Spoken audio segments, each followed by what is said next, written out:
C'est fait. Le couvre-feu levé à l'intérieur du pays a touché Abidjan ce vendredi 15 mai 2020, donnant ainsi un ouf de soulagement aux Abidjanais. Il était 23h quand notre équipe de reportage visitait quelques quartiers de la capitale économique du pays en cette première nuit de la levée du couvre-feu. Il est vrai que l'on a senti encore les séquestres de cette mesure, mais nous avons bien remarqué que les acteurs des commerces de nuit ont effectivement repris leurs activités ce vendredi 15 mai.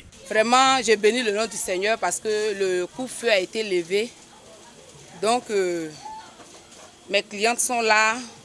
J'essaye un peu de me rattraper parce qu'on a fait des mois sans travailler. C'est difficile parce que les clientes, elles vont au travail, le temps de descendre, il est l'heure, doivent rentrer chez elles.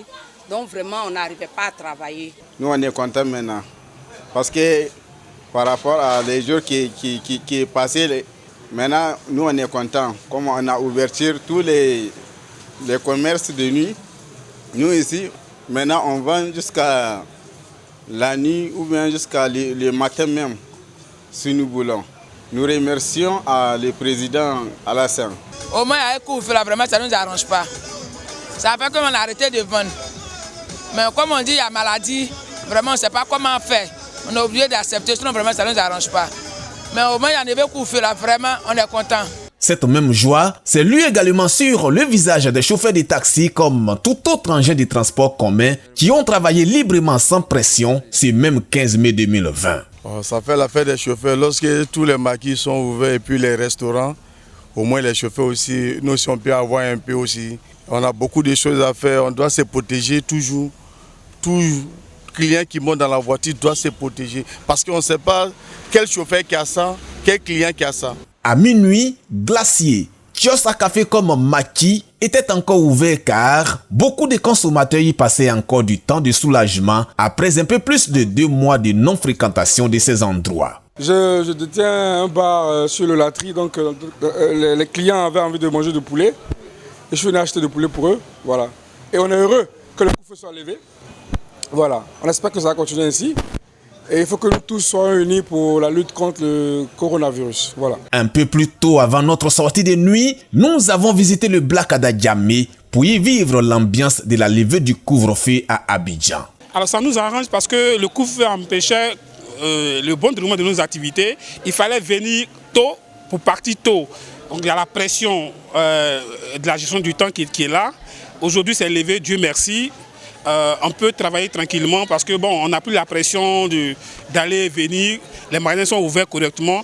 Seulement que nous allons travailler dans les bonnes conditions en respectant les mesures barrières qui ont été demandées, qui ont été imposées par le gouvernement et puis par le corps médical. Il est vrai que dans tous les domaines d'activité, l'on salue la levée du couvre-feu sur l'ensemble du territoire. Cependant, pour beaucoup d'observateurs, cette décision peut avoir des conséquences négatives pour le pays dans la gestion de la crise sanitaire de la Covid-19.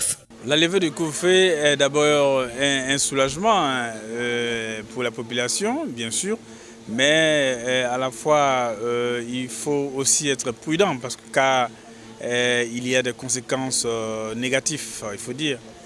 Négative car si la jeunesse surtout n'arrive pas à se maîtriser tout en débordant, cherchant s'attrouper ici et là, il y a des conséquences terribles. Et si on laisse une certaine liberté jusqu'à un certain point, alors finalement la maladie va se propager jusqu'à l'intérieur du pays. C'est là aussi la crainte, quoi. Un avis qui s'avère clair car déjà à cette première nuit, nous avons fait quelques tristes constats au niveau des maquis. Yopougon, Abobo et Cocody de plateau, dans certains maquis, aucun respect des mesures barrières. Pas de dispositif de lavage de mains à l'entrée, non-exigence du port des masques, et le non-respect de la distanciation sociale due à la manifestation de la joie. C'est donc le lieu d'interpeller le gouvernement sur la rigueur dans ces endroits afin que la levée du couvre-feu ne soit pas une punition pour l'ensemble des populations.